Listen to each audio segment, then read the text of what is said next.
A new review has revealed that Sydney motorists will pay $195 billion in tolls over the next decade. More than half of that cost will come from the WestConnex motorway alone. Joining me live is former ACCC Chair Allan Fels, who's leading this independent toll review. Allan, thanks so much for your time, as always. First of all, how accurate is this? When we're talking about 40 years in the future, I always am a little bit sceptical, given that governments, with all the resources of Treasury, can't usually get their budget forecasts right 1 year in advance.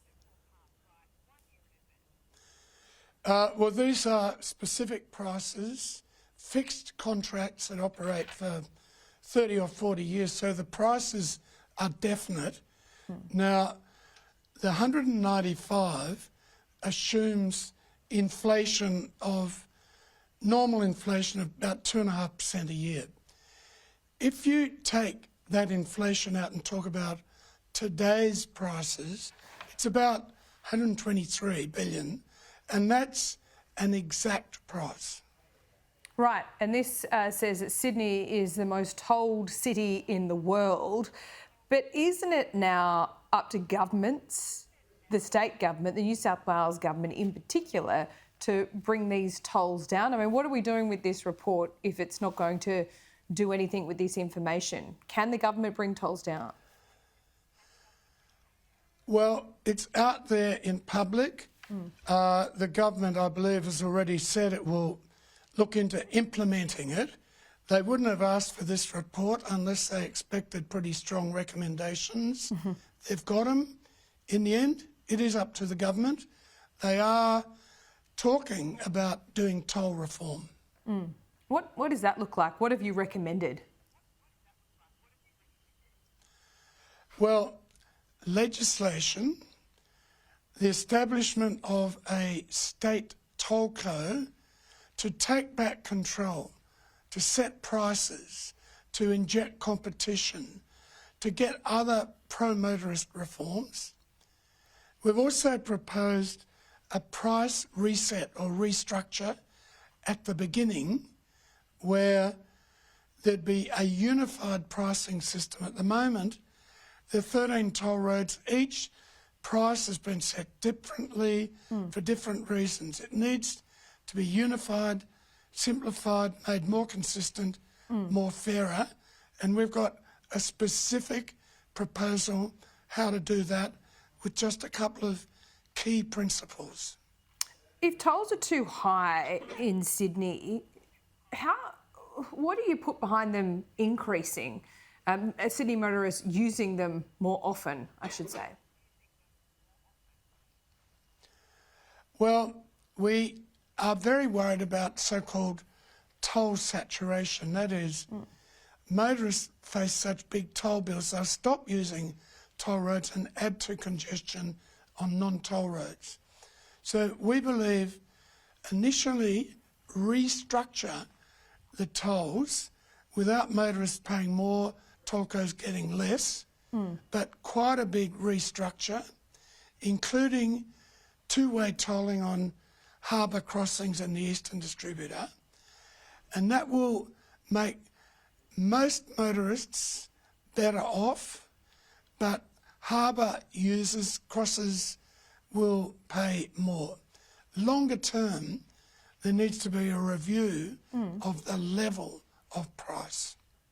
The level of price. Okay, so are you talking about government looking at more subsidies? Because at the moment you're just talking about shifting the weight of where the tolls are the heaviest burden. Yes, regarding the subsidies, we ourselves, the reviewers, think that that should be largely phased out, and the revenue, which is 500 million, should be put into lower toll prices across the board for everyone without a relief scheme. The government may or may not buy that.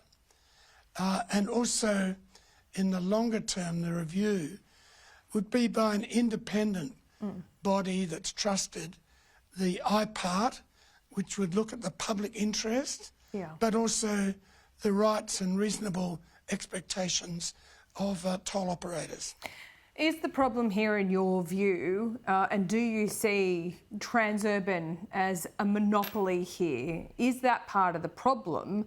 And before you answer that, can I put to you that Sydney would be a very different place if Transurban didn't build all these toll roads? On balance, are we better off in Sydney? Well, that is the question. The toll roads are great.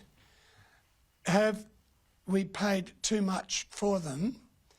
And although they're good, could things be improved, like traffic flows, less congestion, particularly actually near the toll roads? Do they cause congestion near them? Are there too many trucks on non-tolled roads because of the prices? So there's scope for improvement, as well as a review of the general level of prices. If that price fell, there'd be more users. Okay, just one final question. It's on something completely different. I know you've had your head in this report, me doing a long media conference on this, Alan, but can I ask you about Meta and their decision not to pay for Australian media content, but also refusing to even negotiate with media companies, which is contrary to the laws of the Australian Parliament. What is your view on where this is headed?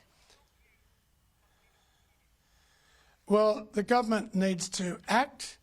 They should consider bringing alive that law you referred to and other measures. And over there in Silicon Valley, Meta should realise that its decision reduces the value of its so-called social licence, and they shouldn't be surprised if they start to do less well in all the government laws that are coming in about privacy, data use, content moderation, and so on.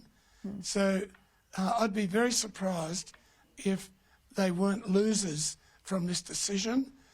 I would like to see them continue, put money into public interest journalism.